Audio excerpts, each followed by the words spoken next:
Time.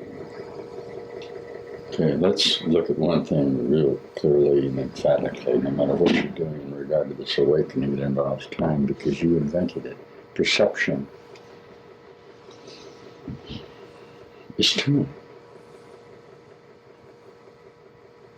The distance between events. Now, here's the problem, real simply. Jesus says you invented time, but you do strange things with it. Your space is time, and I'll start right out at the top of this.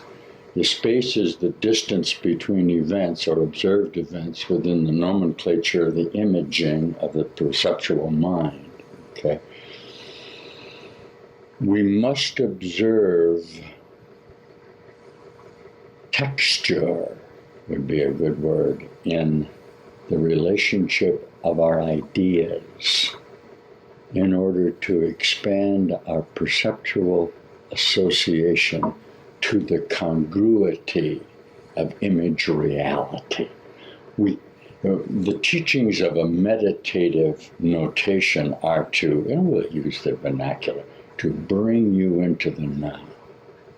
Now, is there anyone here that doesn't understand, or whose perceptual mind will not see that now is the only time there is? That really isn't hard to do. When you project thoughts, okay, from your mind into the future, you are still making an admission that you are here and that you are now. You may cover that with the notations of linear time, or as Jesus would say, see in the Course, or we would teach sequential time. Okay. The distance between your associate thoughts in regard to the construction of you, of your mind, within that framework. Okay. The question would never be whether you do this or not, because existence, obviously, is based on associate thought. Okay. Without getting into the notation that you project form from you, okay, which is nothing but thought, isn't it? Thought of what? A different time, okay, a tree, a house, a bird, a human being.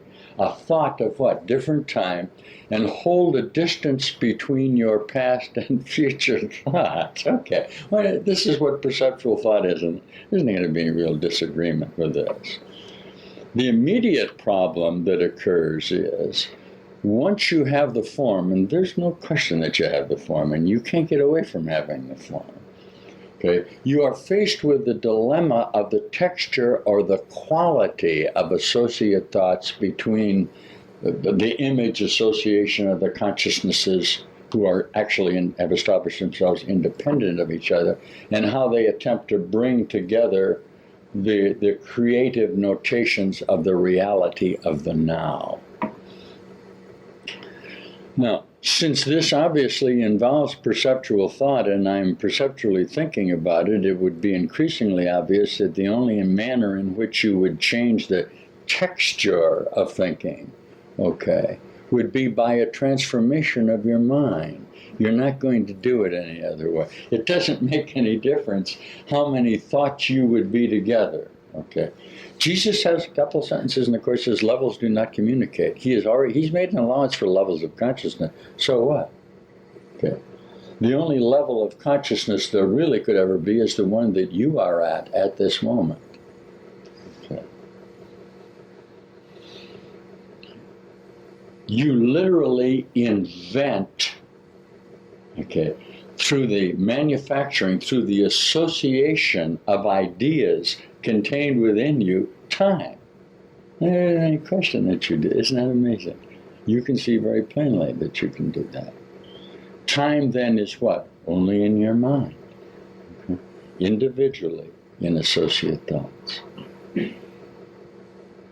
What you're saying then, or what I'm teaching, is that I can take that image, okay, and bring it together in a higher degree of texture association, a wider range of space within the whole framework of space-time thought. Yes.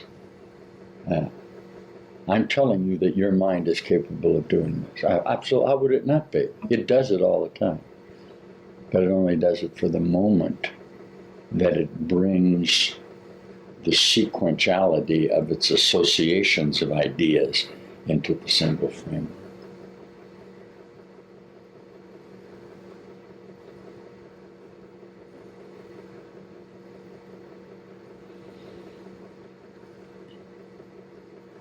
Now, in the Course, Jesus will say, if you keep a distance between your past and your future in continual sequential thoughts, you're really no thing, obviously. You can see very plainly that if you're just thought, and that thought is gone, you just keep replacing it with another thought. And you sequence it within a framework of, to a real degree, of your association memories with yourself. This is the I Ching, this would be what you just call the Akashic record. You got this, your genetic association with probability, isn't it? Since you're sitting somewhere within the whole framework of space-time. What a strange thing to do, though. You individually take these ideas that are in your mind, construct a reality, literally, okay, in association with the form, and give it meaning. My whole teaching from a new range of consciousness, this is Master Jesus again, is I must tell you that it has no meaning.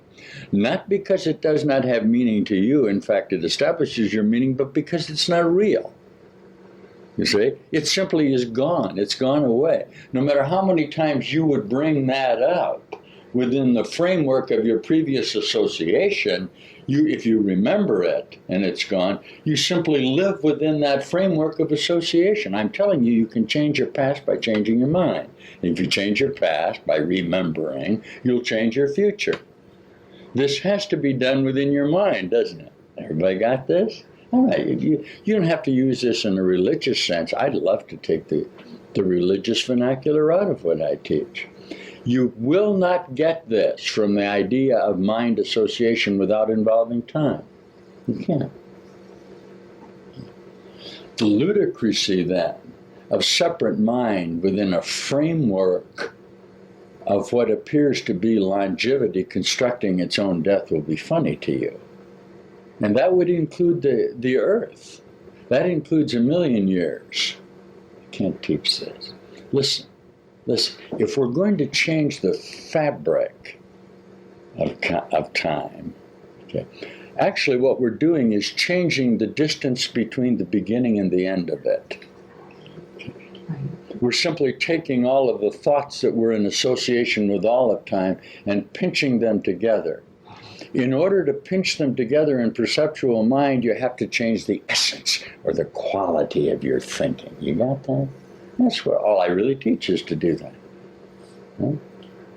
There will be a point in your mind where through the accumulation of quantity, which is nothing but full purpose, okay, if you really get purposeful, and this is the teaching, to bring about this transformation, the quantity of time is accumulated to the point where the texture or the quality of the time actually shifts.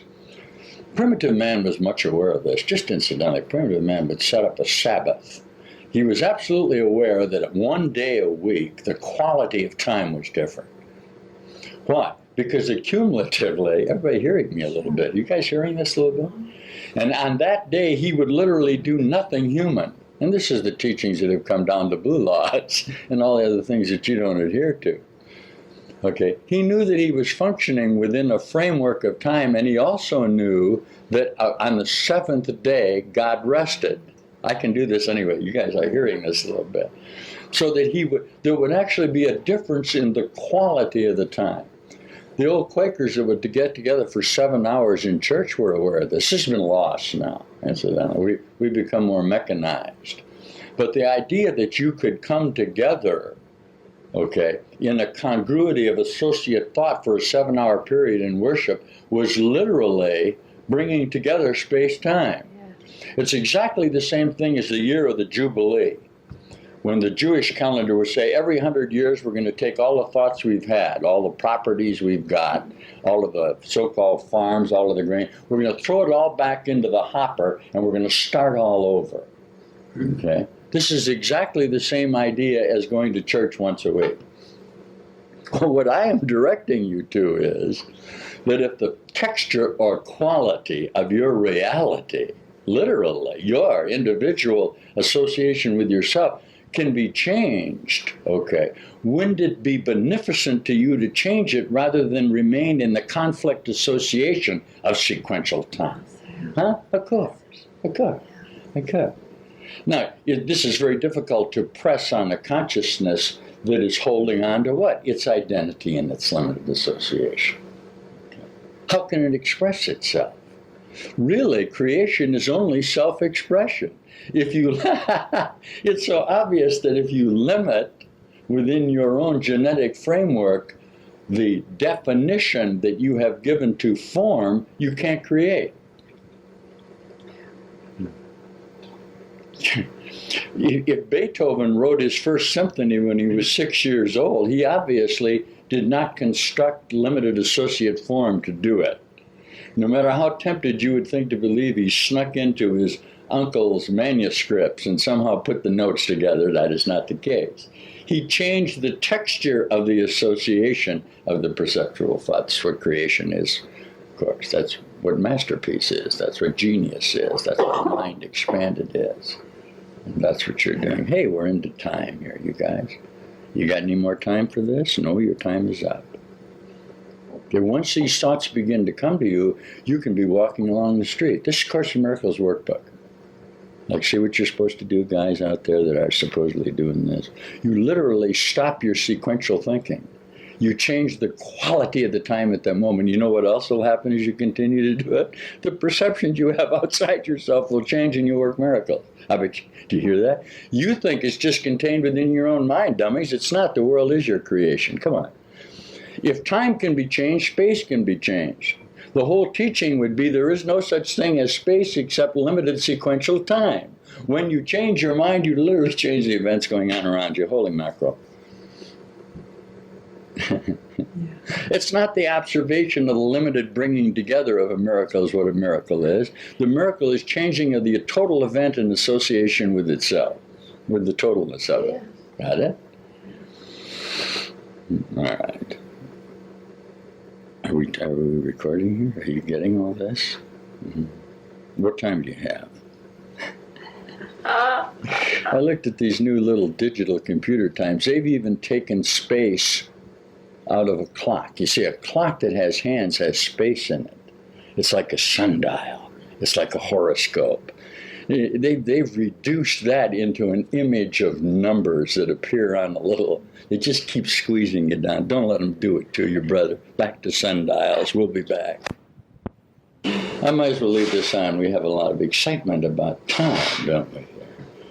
Where does God fit into it? What's God got to do with it? God is nothing but total time.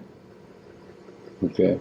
You're the one that is constructing something, what, divine or something out, or separate from evilness. Okay? What could be evil except sequential time, which is possibility? Okay? The notation of possibility is fearful because it's an indication of something that can happen to you. Come on, guys. See how easy this gets then? Sure. It's not hard to do that. Don't compare, and it'll change. Don't compare at all, and it'll change completely. Real fundamental teaching. Is that the same as you want to back it off to forgiveness? Sure. Oh. You're nothing but a series of ideas, of conflictual associations. It has nothing to do with good or bad. Okay? It has nothing to do with, finally, with the thought forms that you have endowed with a moment's reality in order to hold on to your identity within the framework of space-time. Okay. Is this you, then, that's doing this? Yeah, why is that so hard? You've looked up at the sky last night and you saw a trillion stars, okay? And you go, oh, wow, look at me. Here I'm 3,000 billion separate forms here. And this is me. Come on, look what your mind is doing here. Why not just accept that you've constructed the earth? Hmm? The continual gathering then of those limited thoughts will give quality to them and will actually change the texture of your time. There is no other way to do this. You are in time. Okay.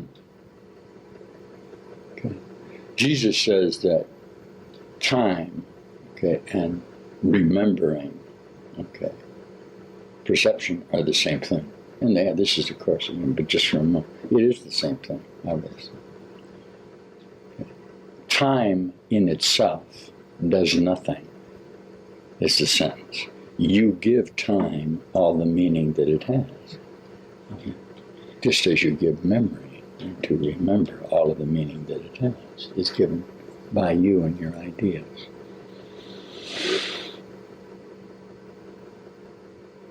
Now you can begin to see why, while this may be painful to you, that we, in association with our own apparent reality, the conglomeration of the, what you call the microcosm, we are not equal in time. Okay? We force equality on ourselves in our perceptual associations.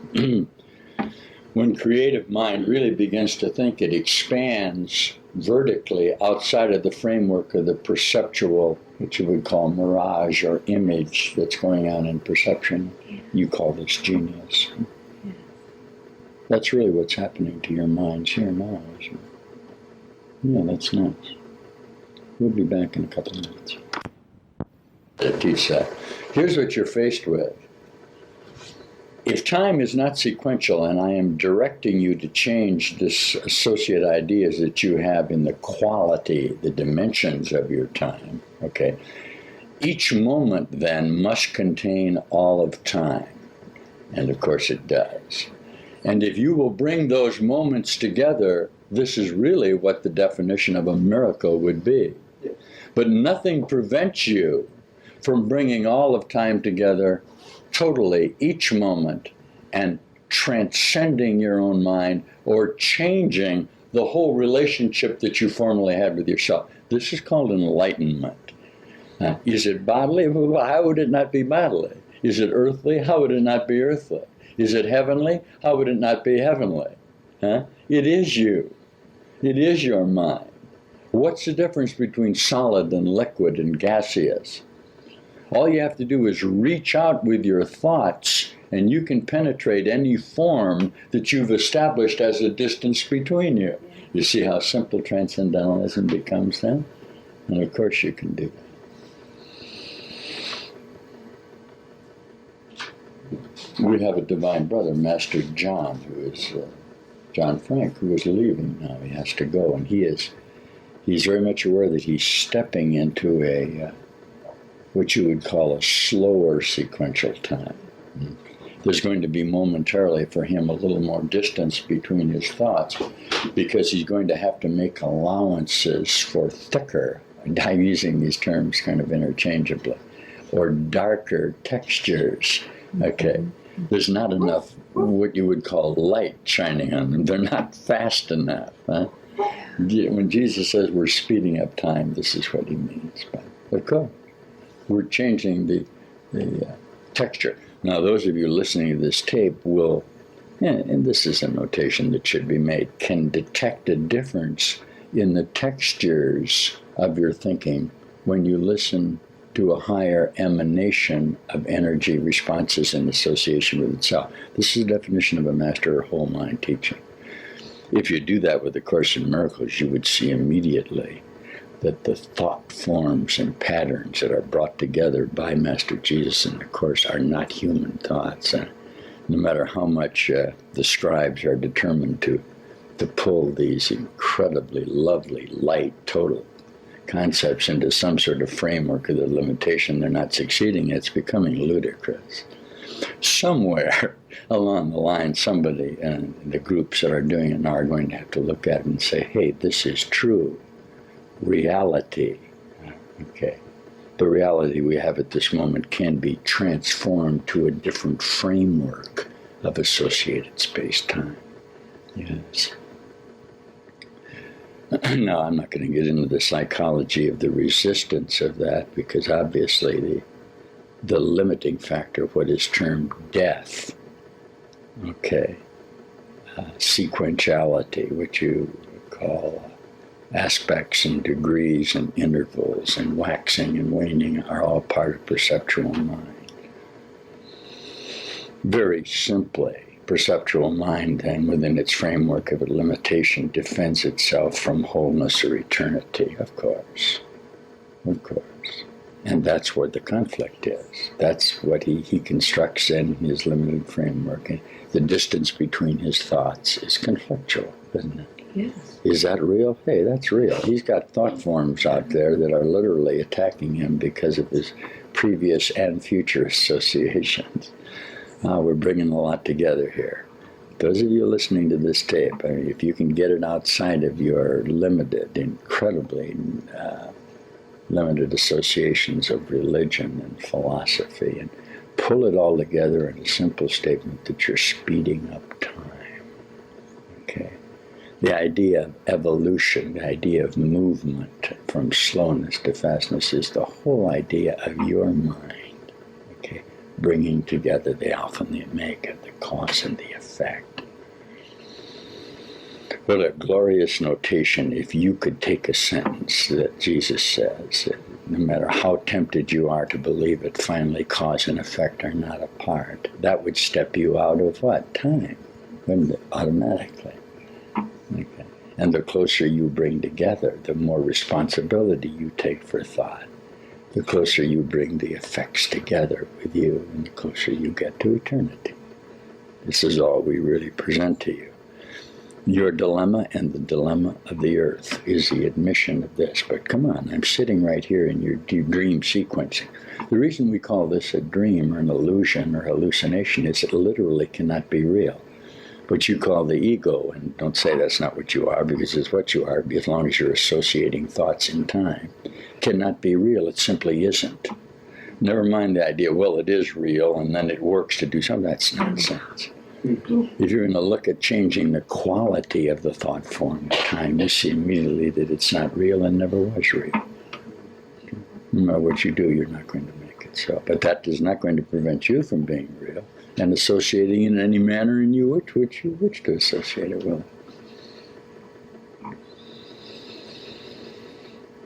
Yes.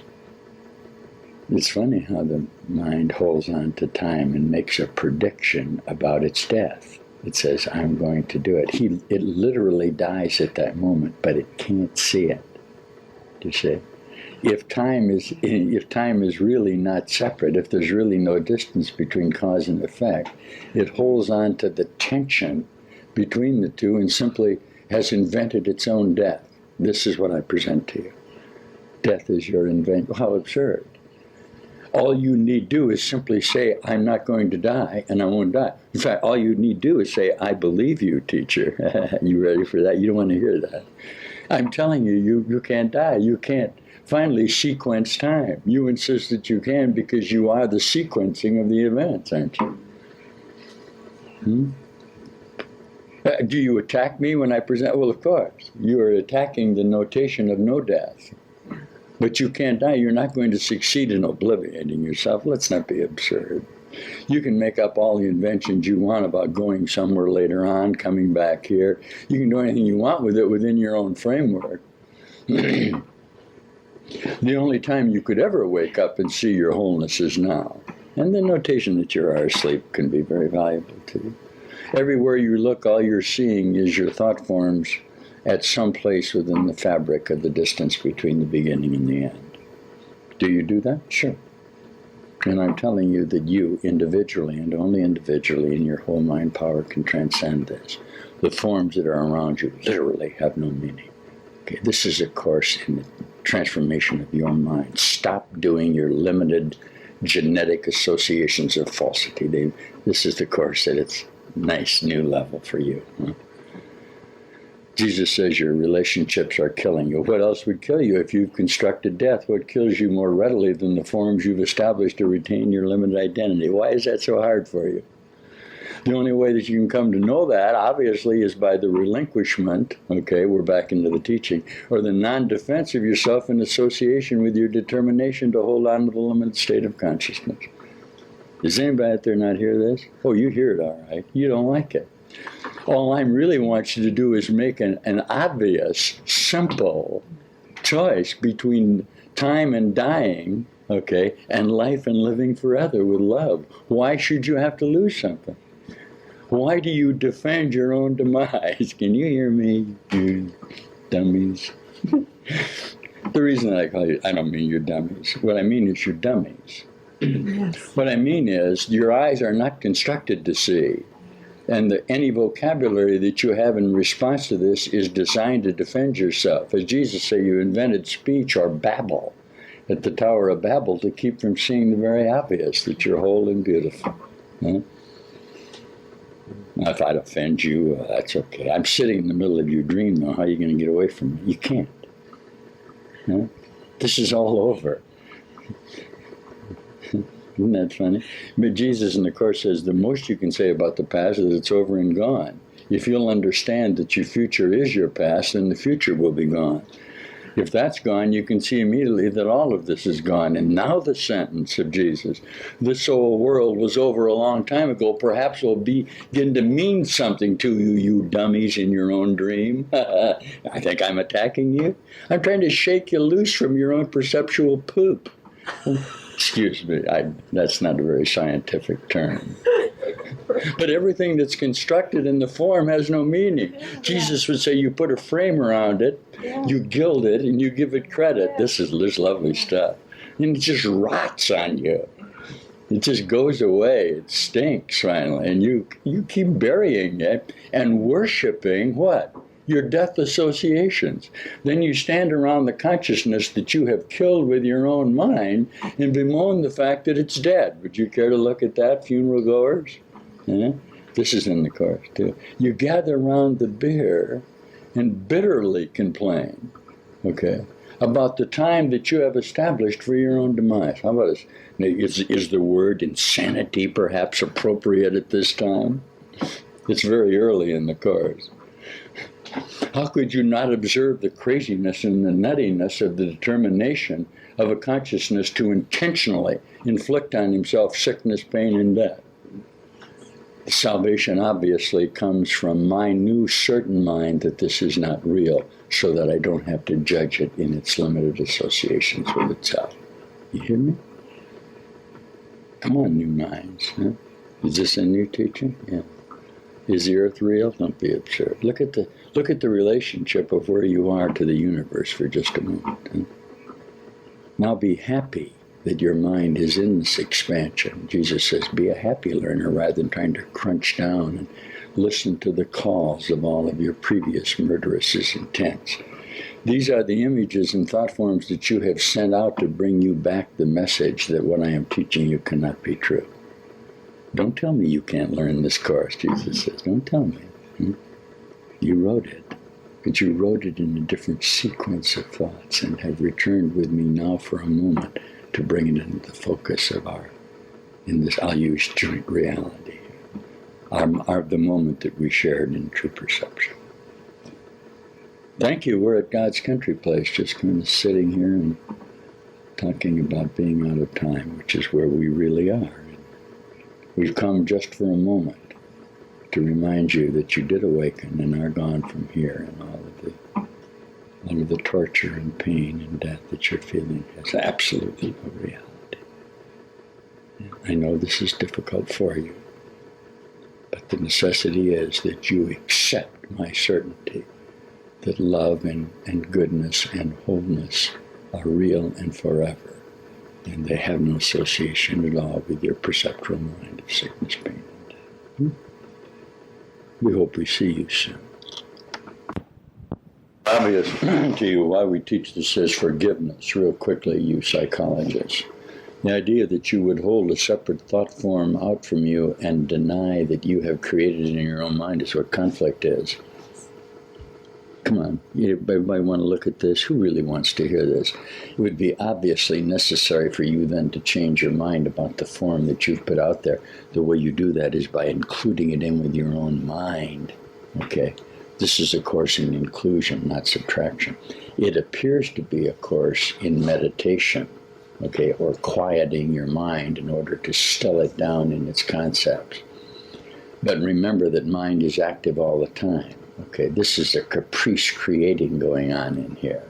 Okay, by stilling the sequencing of the time, the mind expands automatically. This is what we want you to do.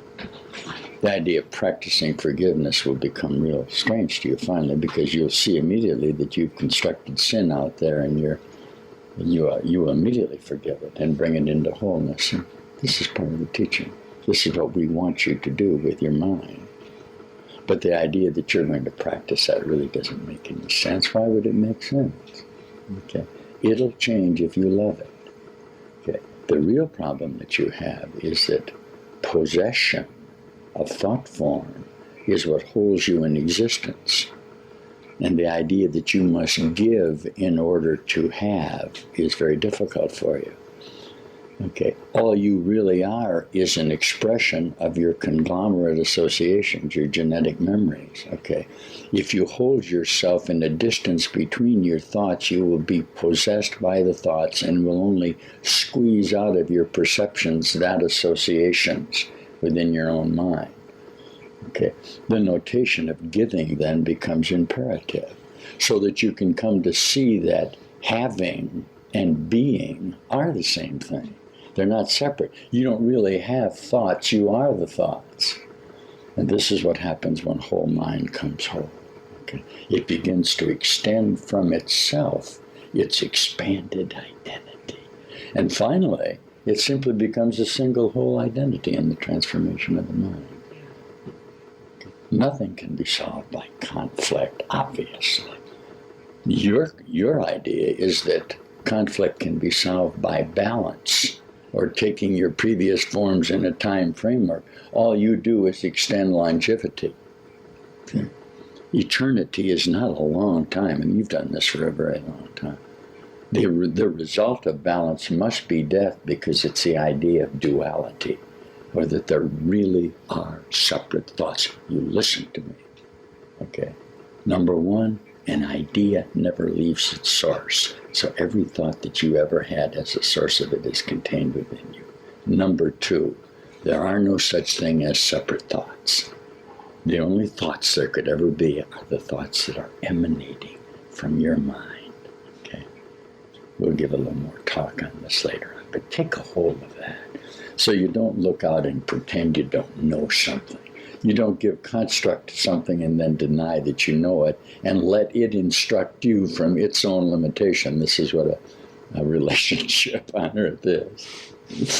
Neither one of us know what we are. I'll deny you, you deny me, and we'll base our reality in time for just a moment on nothing, and then die and mourn the fact that we don't have a solution to this. How absurd. Okay. Well, it's very hard to teach that not knowing is a denial. Okay? Yeah. It's a decision. You literally make a decision not to know. Who are you kidding? I know you better than that. I know you all perfectly. How would I not? Like, if you want to fit us somewhere in time, we have to fit somewhere in time, because you're a combination of light refractions or rays harmonizing in the sense of creating limitedly in a particular sequencing framework of time. We then come together, but we are only thought forms. I must know you completely. Am I meeting you in different phases of the fabric of time? Jesus says it's impossible to meet a stranger. Not only that, but if you meet him, you must have met him in an earlier and later framework. You like that. That's reincarnation. I'm telling you, you're carnated all the time. You never re-it. You only change it each moment. You like that? Somebody asked Jesus in the teacher's manual, is reincarnation valuable? Anything that would let you to know that the time, that life is continuous, is valuable, and the scribes immediately take a hold of it and practice their own death ritual in order to say, and then proclaim that the master says reincarnation is okay. That's nonsense. I tell you, everything is okay until you change your mind about it. Dreamer of the dream. This reality is only your dream. It is not more than that, and you can step out of here at this moment by changing your thought form associations. Okay, moving mountains, like Master Jesus says, the least you can do. Why would you bother to do that? You're just reconfiguring the illusion within the limited framework. Can you do that? Oh, wow. You're doing it every moment. I'm teaching you to die now to live. Let go to live. Change the sequence and shorten the time. Can you hear me? Can you hear me? Let those that can hear hear. Do you hear this? That's why we keep saying that. Is that opening up in your mind now? Huh? Are you bringing together that perceptual disassociations of that distance in your own body brain?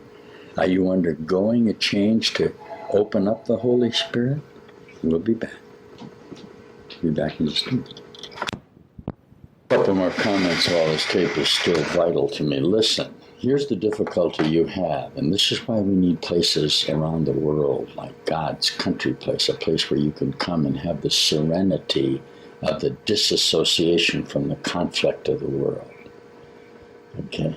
Obviously, if I looked at the clock now, I see that it's a particular time. That immediately places me in association with getting up this morning, going through the day, and ending the day to day. The next thing you know, you're planning for your pension and for your vacations.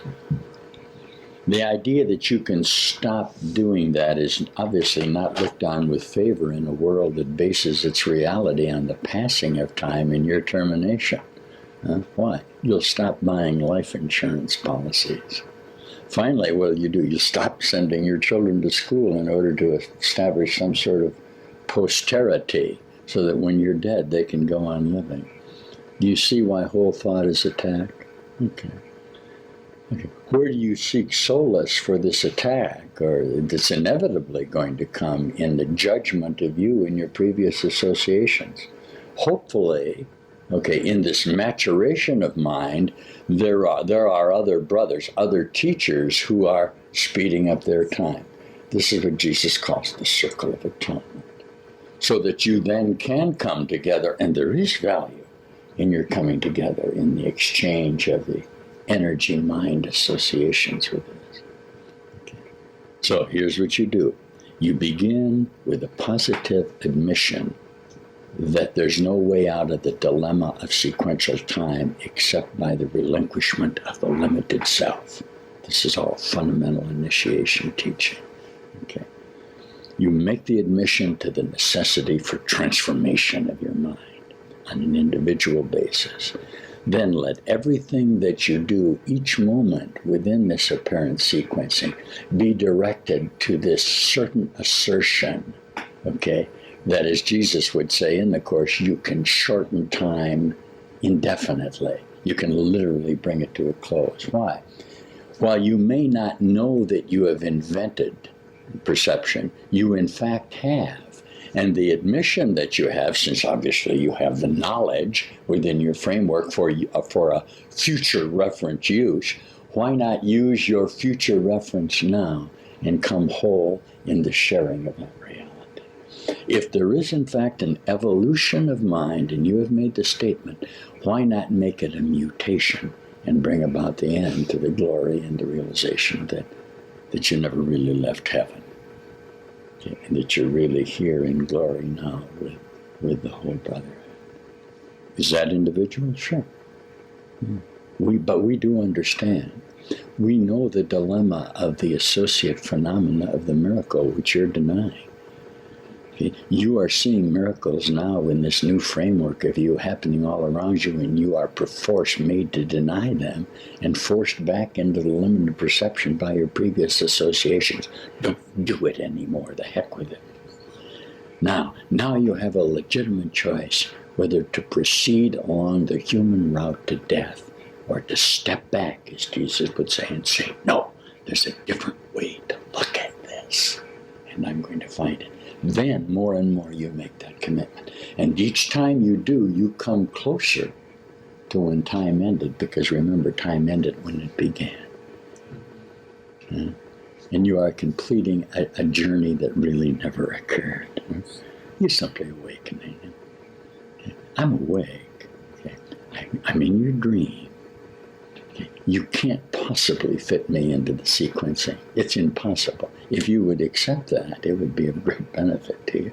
No matter what you do, you can deny me, you can attack me, you can admit to me, you can do anything you want, but I will not fit into your category because I proclaim to you there is no such thing as this category.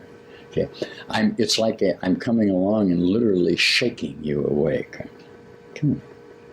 I'm doing it with love and understanding. You're the one, okay, that has constructed these things you see, the sickness and the pain. Why not just let it go? What are you afraid of? Love can only be letting go of fear. Is that the same as letting go of self? Hey, self is fear. Change that line to love is letting go of self. Wow. Simply giving up. Relinquish your defense mechanisms and remember the wholeness and love of the universal consciousness. Remember, I just told you, I know you well. We all know each other perfectly. We are reminiscing about this and have come back for a moment in this fabric of dream to share in the atonement, to repair the rent of eternity that caused the momentary unreal schism for which you feel the guilt and responsibility and that I share with you for just a moment. This is the atonement. This is the covenant or the agreement that we shared. The acknowledgement of the horrendous error that never happened. Wake up and come on. We'll see you as we see you garbed in light. Let these changes happen to you. Let the miracle occur. Come on. Do you know that we could see you soon in person for just a moment? That our job in the atonement is to come into your minds? I can come into your mind right now. You can see that? If there aren't any separate thoughts, and the lovely idea, there's no real distance between us in time or space. That's impossible. I am with you always, even into the ends of the world. That's what I do. Why is that so hard for you? You're afraid of that. Boy, is that intimate. Don't get too close to me, like Jesus said. You let me walk alongside of you, but you're not going to really integrate me. Why? You become me. You simply would immediately spring into your own Christhood. That's what we teach, and that's really the declaration I'm making to you now. This has been a talk on time. But we can't talk about time without talking about eternity because they are opposites. And as long as there's a possibility of opposites in your mind, remember, though, that they don't communicate at all. Associate thoughts do not communicate with reality because reality is a single thought or the creation of a whole mind. We'll call him God. He made you perfectly within the total image that has nothing to do with the sequential notations that you have about yourself. Wake up, dear brother. Wake up. We love you. We'll see you soon. Reach up and come to your light for just a moment. Come to your light. This is your assignment. Be happy. You're free. Be free. Wow.